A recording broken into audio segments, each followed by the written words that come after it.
Summer is ending and it is time to get ready to go back to school. For some people, a new backpack with your favorite cartoon character or a notebook with your favorite sports team can mean a lot. But not all families can go out and buy their kids the coolest and newest school supplies to start off the new year. We, here at Pro Wrestling Unlimited, are looking to raise money for families in need and help their children get ready for the new school year. No child should start out the new year feeling like they're already behind because their families can't afford everything that they need. We do appreciate if you guys can help donate to our cause. Even $1, even sharing our GoFundMe does help in some way. With our donation, we are looking to buy backpacks, pens, pencils, notebooks, and more. Also, a portion of the money raised will actually go towards buying new shoes for kids who do need them to start off the school year. Please head over to pwunlimited.net/helpkids to donate today. Thank you in advance for helping out our cause and helping get kids ready for school. Hey guys, it's Timmy, and this is Pro Wrestling Unlimited, as we are here on the 19th of August, 2019, to talk about everything that went down tonight on Raw. Now, to be completely honest, I thought Raw was actually a pretty good show tonight, way better than normal, way better than it usually is, and that's a plus. We got a couple of good matches. A weird thing with Michael Cole and Sasha Banks, and an amazing angle with Randy Orton, Revival, and the New Day. But let's see who's here with us in the live chat before we do get going and talking about tonight's Raw. We do have Orange Grape Juice, Derek Bocek, Nelson, Henry McKenna Cavallo, George John Cox, Kristen McNutt, John Renee, I hope I say this name correctly, Galura. I hope I said your name right. And so many more. Joe Decker, Jason Dalton. What's going on, everybody? And so tonight's Raw was better than it usually is. I will say that for a fact. But there was something missing that many were, quote-unquote, reporting was supposed to happen. So we're going to get this out of the way now. Dave Meltzer and others, Mike Johnson and a bunch of other reporters, all stated that there was supposed to be an announcement tonight for NXT going to the USA Network. Now maybe, let me look this up, an hour before. So about an hour before Raw goes on the air, Justin Barrasso of Sports Illustrated said that the NXT announcement was not taking place on Raw. And I was like, okay, we'll see if that's true, because he's the only one reporting. Not everybody else who's reporting is. And as we saw, there was no report or no announcement of NXT moving to the USA Network. We did get one or two commercials for NXT saying, hey, watch this week. We got Killian Dane versus Matt Riddle on the WWE Network. And that was about it. So before anybody asks, I don't know what happened. I don't know why the announcement wasn't made. And there's a lot of conflicting reports on this too. Mike Johnson a couple of days ago said that the show's supposed to start on the 11th of September. Dave Meltzer today said the 18th of September. And Chris Jericho on Busted Open Radio even said that it's going to happen on the 25th of September. So I don't know. The only one that makes the most sense will be Johnson, as he said the 11th, because NXT has TV tapings that day, or at least they're scheduled to be at Full Sail that day. So I don't know what's going on here with the NXT to the USA Network stuff.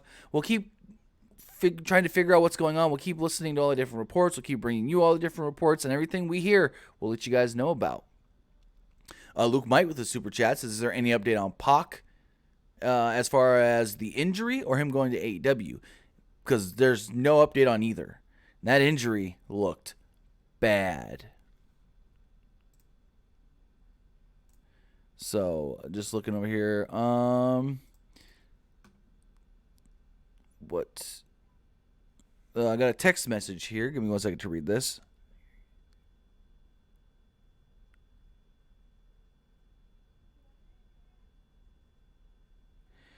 I'm reading this text message from 623, and I really don't understand what you're asking, so I don't know. But as far as Raw goes, okay, so Luke Mike was asked about the injury. I haven't heard anything since we saw that picture. And that was bad. Really bad.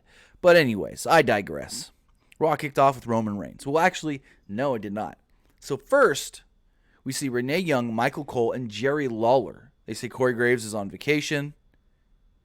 And I guess he's on vacation with his girlfriend because there was no Carmella tonight either.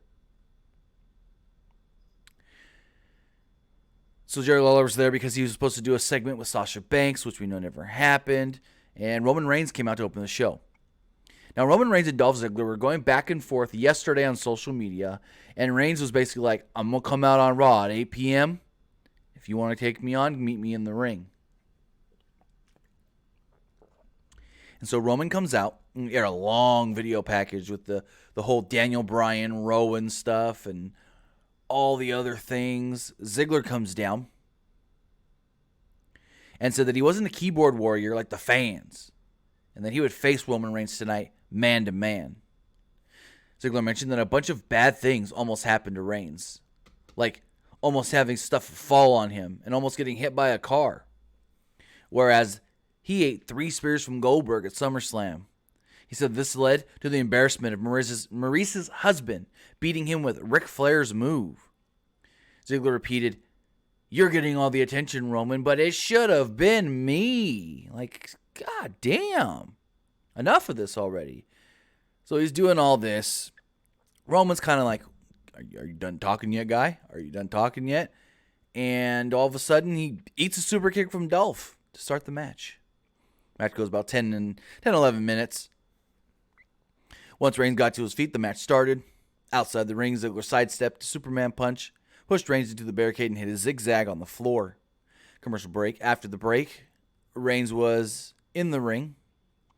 And, oh, my bad, I have something written wrong here. After the commercial break, Reigns came back with a drive-by, a clothesline, and a big boot. Ziggler came back with a leaping DDT for a 2. Reigns ran shoulder first into the post. Ziggler followed with a zigzag for a near fall. Reigns avoided a super kick and hit a Superman punch for a near fall. Ziggler then countered a spear into a famouser for a 2. Looked really good here. Crowd started chanting for Reigns as Ziggler yelled at him, smacked him around a little bit. Ziggler went for a stinger splash, but Reigns caught him with a spear for the pin. Crowd liked it. I thought, good match. But Reigns should really have not taken that much offense from Dolph. And unless they're trying to rehab Dolph now, Reigns should not have taken that much offense from Ziggler. So, they aired a recap of Sasha Banks' return last week. Becky was shown backstage and cut a really good promo. She said that she challenged the other women backstage, and she wanted someone to fight her at their best and their peak. She said Banks was now at her peak, and she could thank Lynch for that. Banks was cold as ice a few months ago, but suddenly she's hot, and she did nothing on her own to get there. Lynch said that she got to the top while Banks could never. She said when they do finally meet, Banks will actually have something to go home and cry about. So then we were supposed to get Jerry the King Lawler with Sasha Banks, King's Court. Lawler put over King of the Ring tournament, said that he thought there's been some great King of the Rings in the past, like Bret Hart, Steve Austin, and Brock Lesnar. He said from Raw, he thinks Cedric Alexander and Ricochet could make it to the finals. He then goes in from SmackDown, and we get the weird noises. Lights start to go out, and he goes, Lawler literally goes, uh-oh, I know what this means, and he runs out of the ring. Lights go out, lights come back on, and Lawler's on the ramp. All of a sudden, the Fiend appears behind him. Spotlight's right on them, and the Fiend puts him down with the mandible claw. Lights come back, and White's gone. Lawler was down, and officials checked on him as the crowd chanted, "Yowie, wowie, yowie, wowie." They love Bray Wyatt now. Like, love. Cole introduced Vic Joseph, who will be joining them on commentary. Cole hoped they would hear from Banks later in the night. So then we got a tag team match. Basically, it's a preview for next week for the final 2 first-round Raw King of the Ring matches. So I assume maybe we'll get a tag team match like this tomorrow on SmackDown as well. It was Ricochet and The Miz taking on Drew McIntyre and Baron Corbin.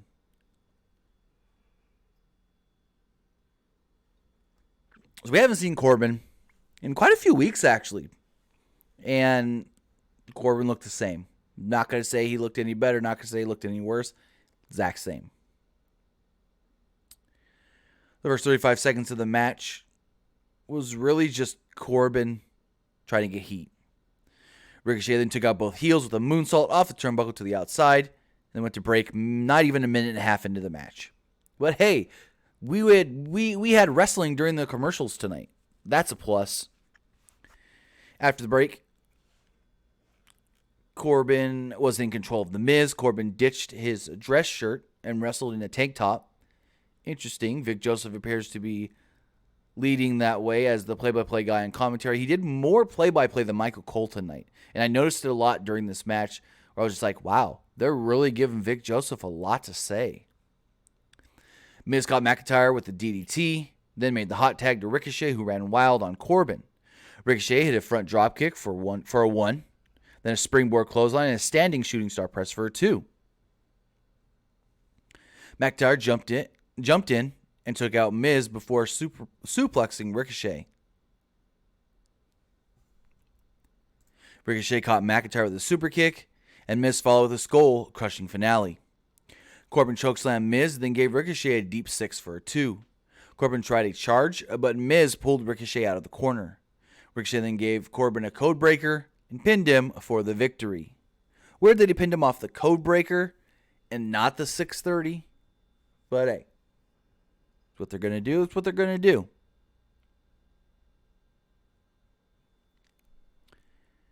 We'll go into the second hour of the show. Sasha Banks was shown getting ready for a sit-down interview.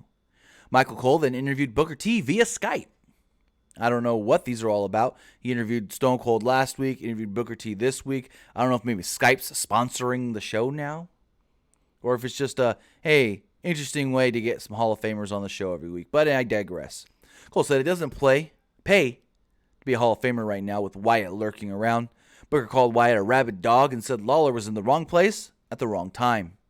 Cole asked Booker about being the King of the Ring in the upcoming King of the Ring tournament. He said that it seemed like being King of Booker revitalized his career, and Booker said, yeah, it really did, and it made me at the level of guys like King Harley Race. Cole asked him to pick a winner, and Booker T said this year, I think it's going to be McIntyre, which I do as well. I really think McIntyre should come out of this tournament, this King of the Ring tournament, as the eventual winner.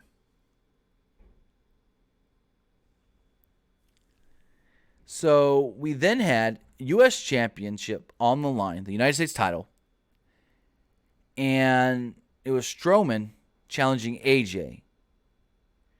And this goes about 2 minutes, and my thought was, this is early in the show. Something going to happen, and this match ain't going to have a good ending. Strowman was all over AJ. Styles managed to set up for a phenomenal forearm, and Strowman then swatted him out of the air. Strowman set up for a power slam, and Gallows gave him a big boot, causing the disqualification. Gallows and Anderson continued the attack, and they posted him twice. They set up for a double team move, but Seth Rollins would come out to make the save. He handed out super kicks and cleared the ring. Rollins shook Strowman's hand and jokingly said, they're even. Strowman teased tension, but only for a moment, because Strowman, as we saw throughout the night, he wants his hands on that damn Universal title. So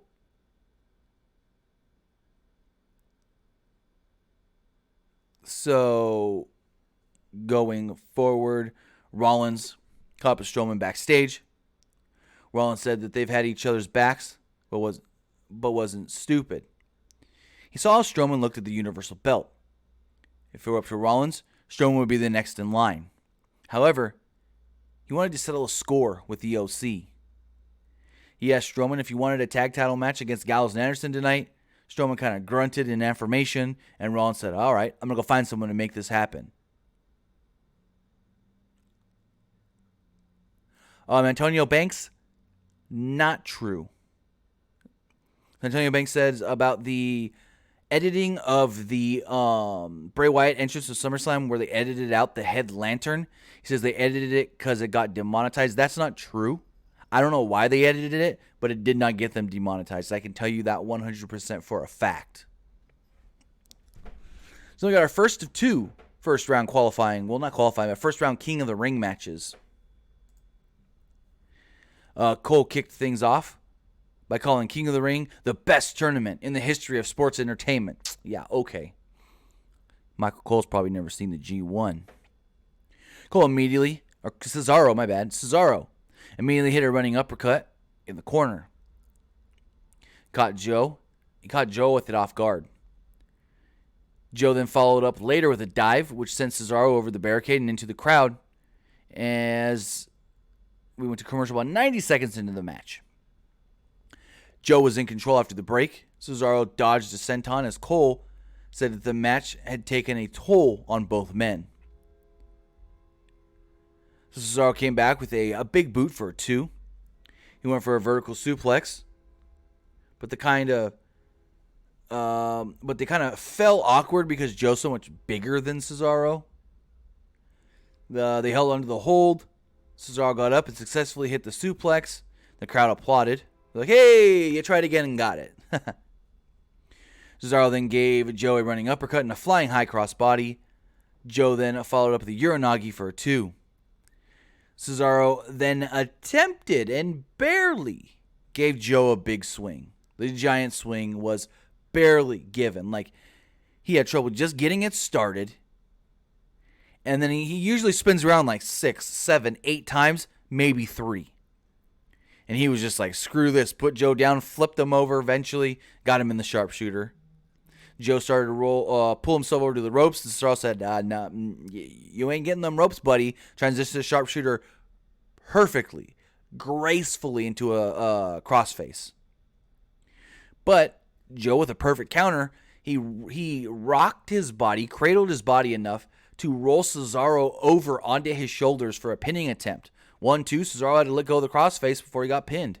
That was a great sequence there from finally, not the swing, but the sharpshooter into the crossface, into the pinning attempt. Those 3 right there, it was great. Cesaro went for a neutralizer, but Joe countered and applied the coquina clutch. Cesaro did tap out, and Joe advances in the King of the Ring. Good. Wouldn't say it was a great match. It's what you expect from a first-round match. Not what you would expect from a Cesaro-Joe match. I would expect more. I did expect more. But it was all good. We then got affirmation that later on in the night, the tag titles will be on the line when the OC defends against Rollins and Strowman. Then they showed a replay from over the weekend of Elias fending off attacks from Drake Maverick inside of a music studio. Elias was then into the ring. Kept getting some weird bad feedback on his microphone. He said this would be his quote-unquote farewell performance. As he began playing, he wasn't happy with how the guitar was tuned and how everything was sounding, and he asked somebody to fix it. So someone in a hood came in to hand him a different guitar, or at least that's what he was asking for. And we kind of barely see the face, and we notice that it's truth, but Elias can't see that yet. So finally the lights go back on, takes the hood off, and Elias now knows it's truth. He tries to roll him up, kicks out. Tries a small package, kicks out. Truth then hits the scissor kick or the axe kick, whatever you want to call it, on Elias, but he kicked out. Truth then tried to use the guitar. He swung that thing so freaking hard, Elias got out of the ring and ran off with his belt. Elias is still 24/7 champion. So then we got a weird and interesting Rey Mysterio interview with Charlie Caruso. So he was backstage and he said, "Thank you, Charlie, for this time. You know, Andrade tried to rip my mask off a couple of weeks ago. and I was never able to avenge that. Well, he didn't try to. He actually ripped the mask off. But he's like, I was never able to avenge that. He's like, since then, I've been doubting myself. I've wondered if this is my time. It comes to a time in everybody's career that they have to take off the mask and step away. And Ray said, lately, things just haven't been clicking and going his way. He said, what Andrade did in their culture is a disgrace. Ripping off somebody's mask is the greatest insult you can give them. Ray said he was upset and said maybe it's time. His body and injuries are catching up to him. He's fought a lot bigger men in his career and fears that it's time for him to take off the mask and retire. As he was getting ready to take his mask off, his son Dominic would run up. His son Dominic would stop him and say, hey, you told me when I finally debut, it would be as your tag team partner. You told me that the man that trained you, your uncle, you got to team with him. You have trained me, but I have not got to team with you.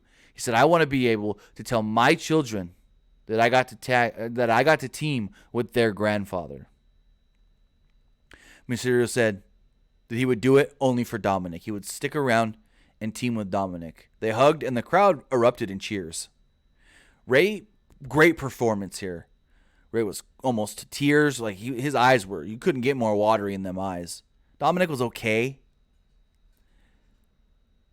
But I don't know how many more matches Ray's got. Ray's got, let me do some math really fast. October, November, December, January, February, March. So Ray's contract gives him an out next April. So he can essentially wrestle till then and team with Dominic. So I don't know if Dominic's ready for a match yet. Maybe he can team with Dominic at Mania. I don't know when this match is going to happen where he teams with Dominic. And I know a lot of people on Twitter are like, ooh, how great would it be if Dominic turns on him and this and that. I don't know about that. I think a great send-off would be in his final match, him teaming with his son. And they win the match. He takes off the mask and gives it to Dominic to be the new Mysterio. The new masked Mysterio. I think that'd be cool. Or he hands him a new mask. I don't know how they would do it, but we'll see. So then we had Xavier Woods and Big E against the Revival. Revival wore snakeskin boots in honor of their new friendship with Randy Orton. New Day sent them to the outside early as we went to commercial break about 2 minutes into the match. After the break, Woods gave Scott Dawson a missile dropkick and made a hot tag to Big E. Big E handed out suplexes to both opponents and hit a splash on Dash. Big E set up for his spear through the ropes, but before he could do so, Orton flew in out of nowhere and hit him with an RKO for the disqualification, and the crowd went nuts. Kofi Kingston ran down and attacked Orton and the Revival. Took out the Revival with a double axe handle, but Orton cut him off, hit him with an RKO. Orton was about to give him another, but Woods made the save. Revival jumped in and lifted Woods in the air for an assisted RKO.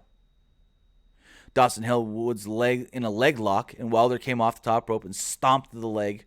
Orton then he was sitting on top of Kingston and just forced him to watch as his teammates were beaten down. And this, boy howdy, I fucking loved it.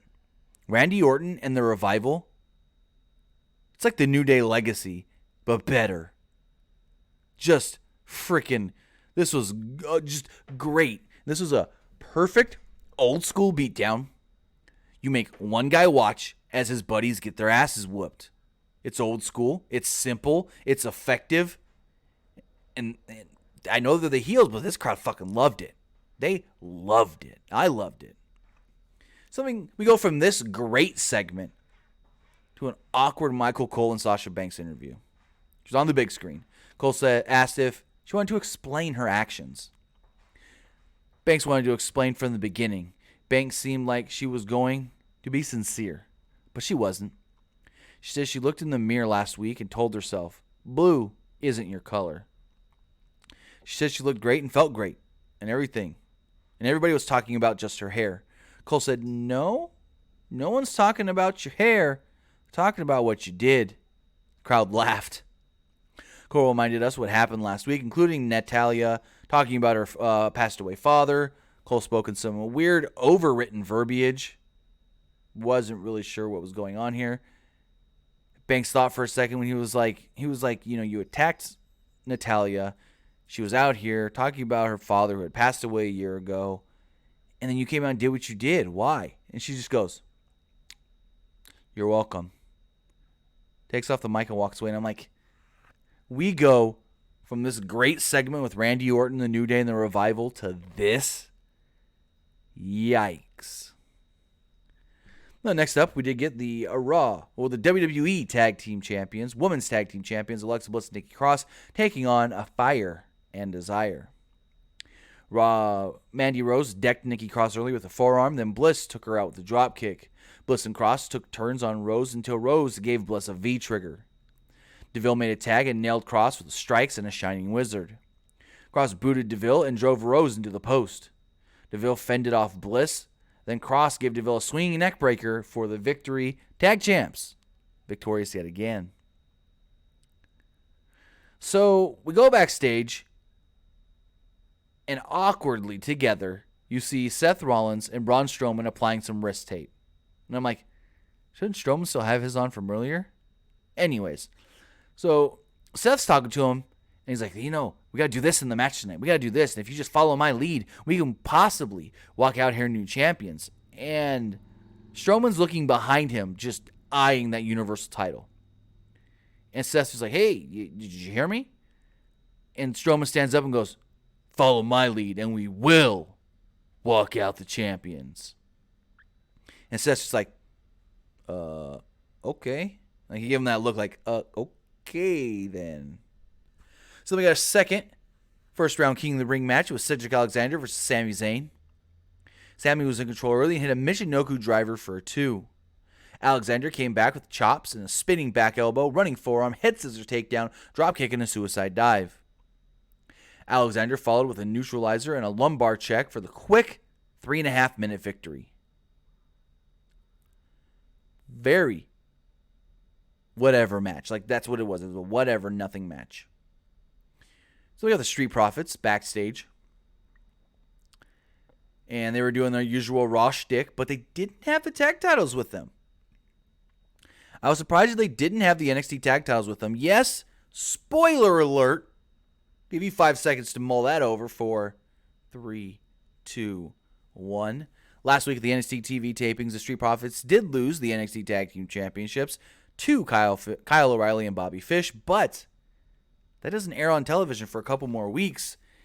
And so I assumed they'll still hold those belts if they show up on Raw, continuity on TV. Nah, they didn't have them at all. So they were backstage.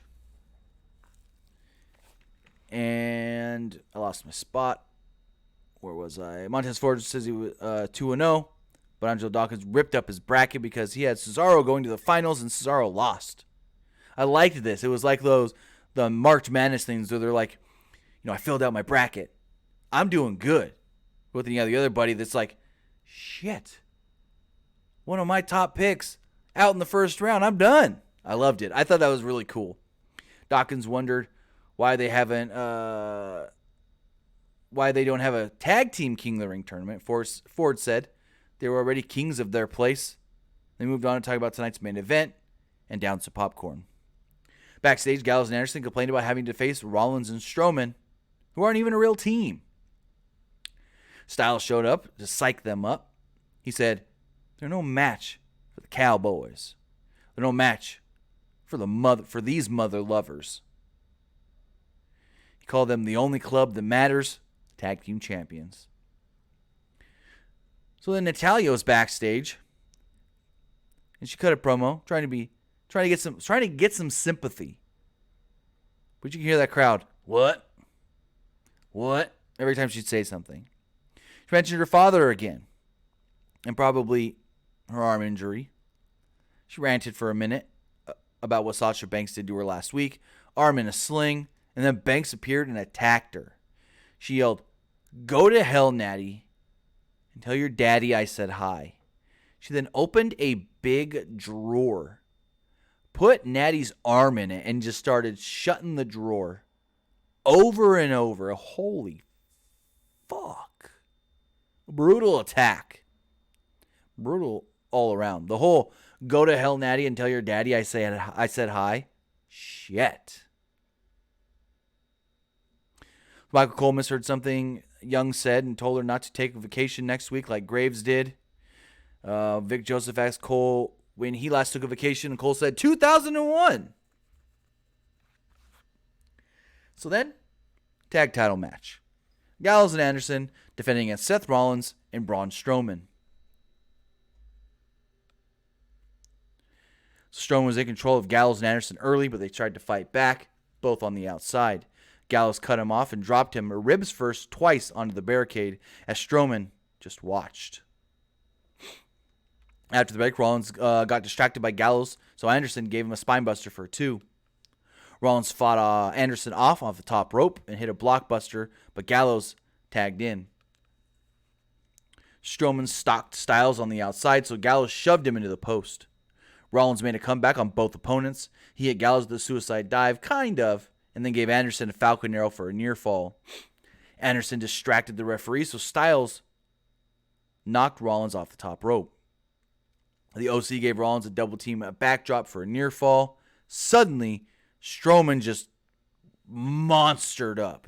Like, he just became the monster. He ran over both Styles and Gallows on the outside. Rollins then made a hot tag, and Strowman ran over Anderson with a running shoulder tackle. He knocked Gallows down so hard that he knocked him inside out. Anderson was hit with a running power slam. Styles tried to jump into the ring. Rollins gave him a stomp or a curb stomp, whatever you want to call the damn move. And Strowman pinned Anderson for the victory. Yes, new tag team champions.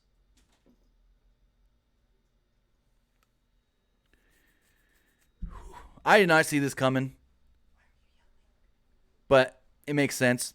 So, new tag team champions. They're celebrating as the show's going off the air.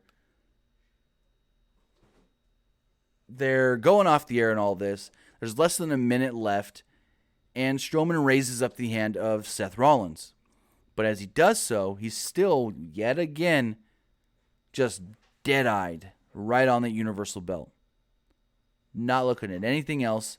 And like as the show's fading out to black, Seth like looks over really fast at Strowman and like gave him a look like, why are you still looking at my belt? We've got new belts. And the show goes off the air. Interesting way to end it. They're still hinting that Braun's going to challenge for the Universal title, which I assume is going to be the match somehow at Clash of Champions. So we'll see how it goes. But now I want to hear from you guys. I want to hear what you guys have to say about tonight's Monday Night Raw. If you do want to call in, you can do so at 559-475-8473. You can text in your thoughts and questions at 510-906-1341. So looking at the live chat here as we get everything going. As you guys know, Skype likes to take forever to get going sometimes. Joe Decker says, who do I got in the King of the Ring? Drew McIntyre. I've said it for a while now that I think McIntyre needs to win this tournament. Henry McKenna Cavallo says Braun will turn on Seth. What I'm expecting is maybe next week we get a rematch. Gallows and Anderson try to get the titles back, and Strowman attacks Seth then. And then they just get the titles back. I thought Strowman was going to attack him in the match tonight. I did not expect them to actually win. I thought it would just, like I said, end with Strowman attacking Seth, Gallows and Anderson retain, and there we go.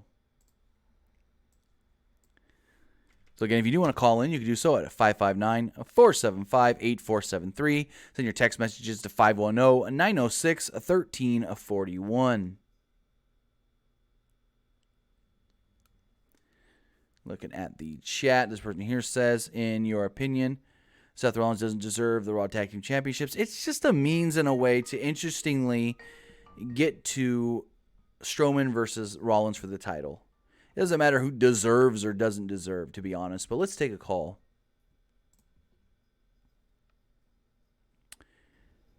Calling on the air. What's going on? Hey, Tim, what's going on, big man? This is JD. Not much. How you doing? Hey, I'm doing pretty good, just working right now. Hey, I thought tonight was a really good show. To be honest with you, I was really disappointed that OC lost tonight. Where do they go from here now? As far as... You kind of cut out a little bit. Sorry.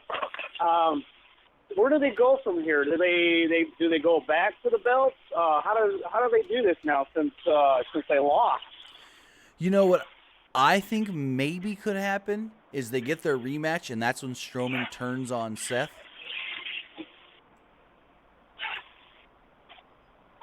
Hello? Hello, can you hear me? Yeah, I hear you. I'm sorry, I thought I lost you there for a second.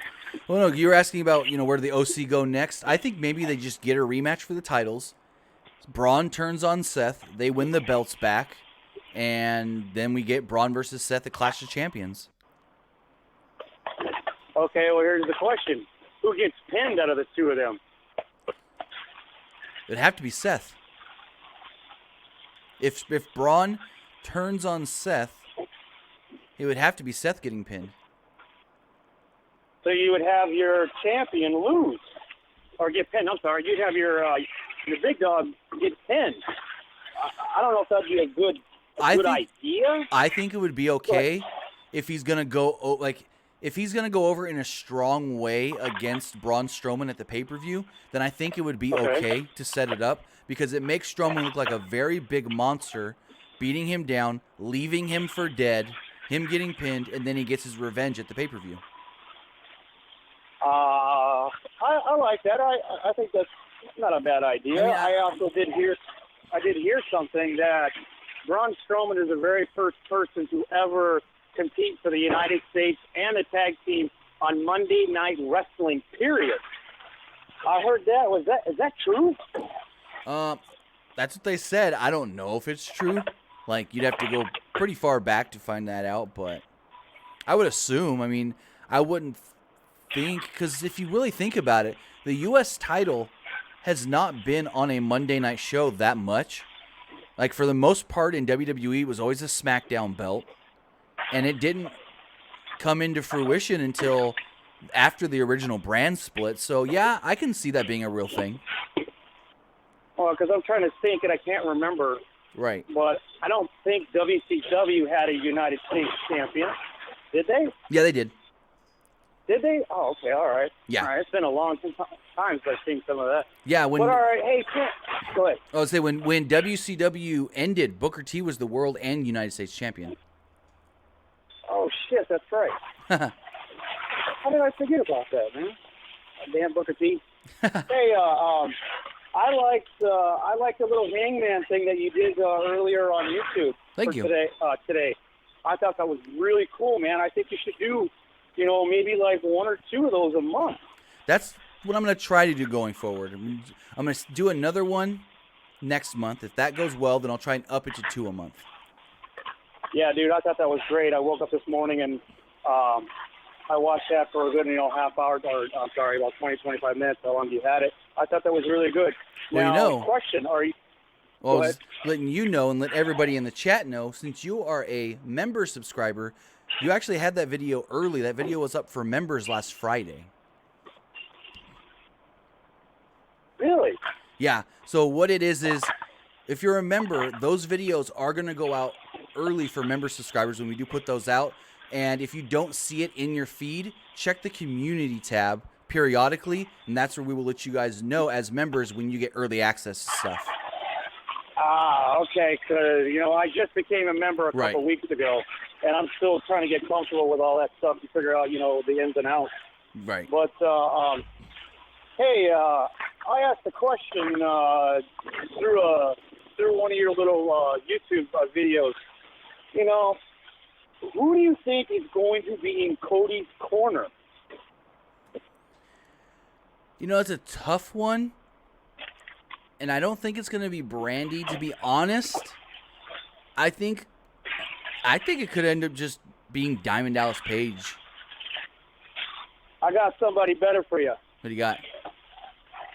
How many times did Tully face Arn Anderson back in the day? I was thinking that. A whole buttload of times. Like, if anybody knows Tully better than anybody else, it would be Arn Anderson. True.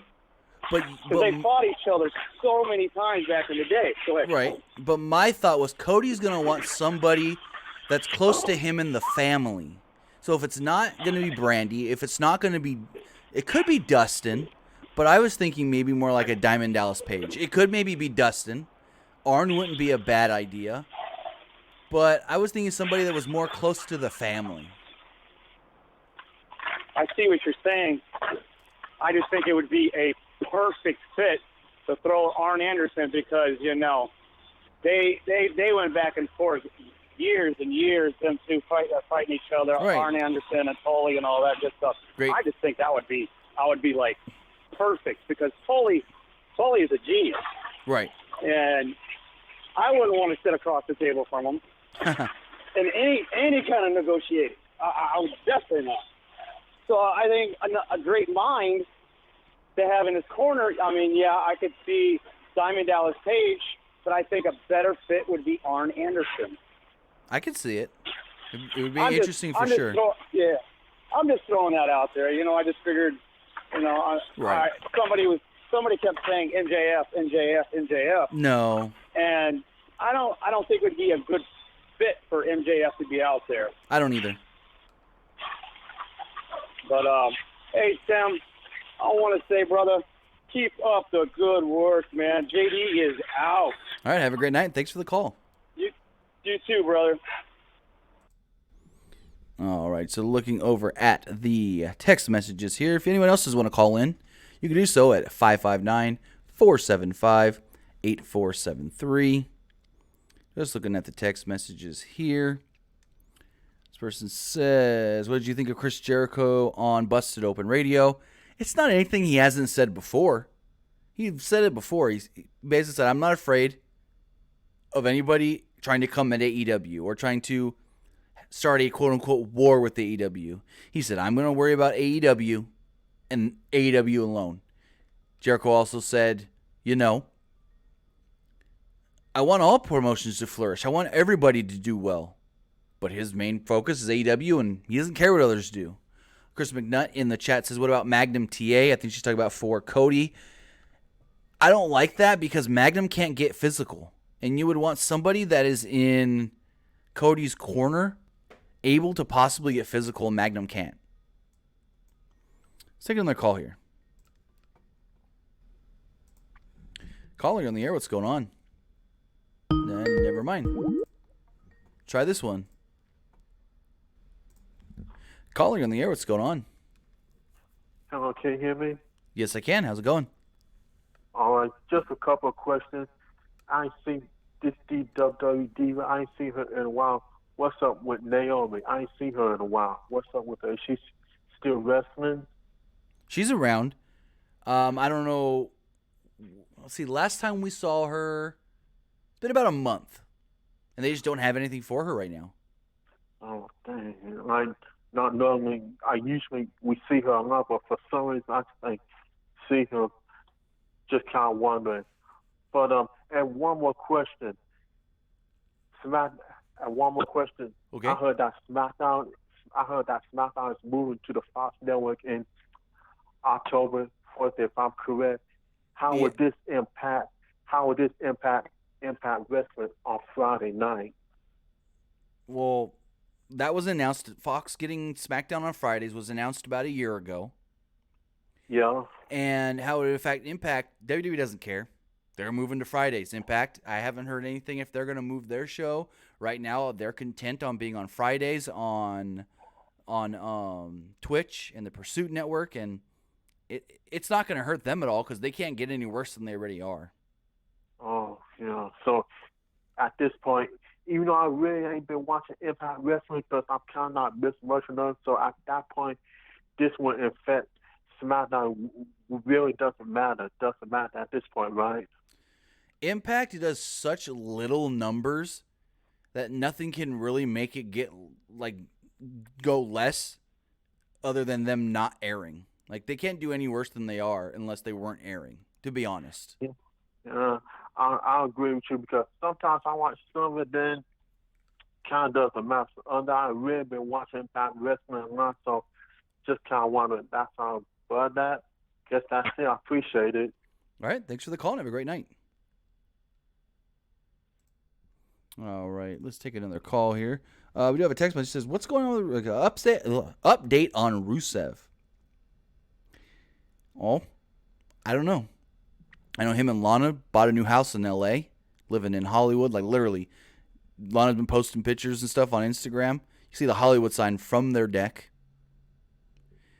And they're living in L.A. now. Rusev got himself just completely jacked out. I don't know. I haven't really heard anything. I know there's, quote-unquote, a report going around saying that they may leave, but it's unconfirmed. And, yeah, this person here in the chat says, any updates on Kylie Ray? She recently deleted her social media accounts and went radio silent. I didn't know she deleted her social media. Let me look at something really fast. Give me 1 second, guys. Let's see. Smiley Kylie.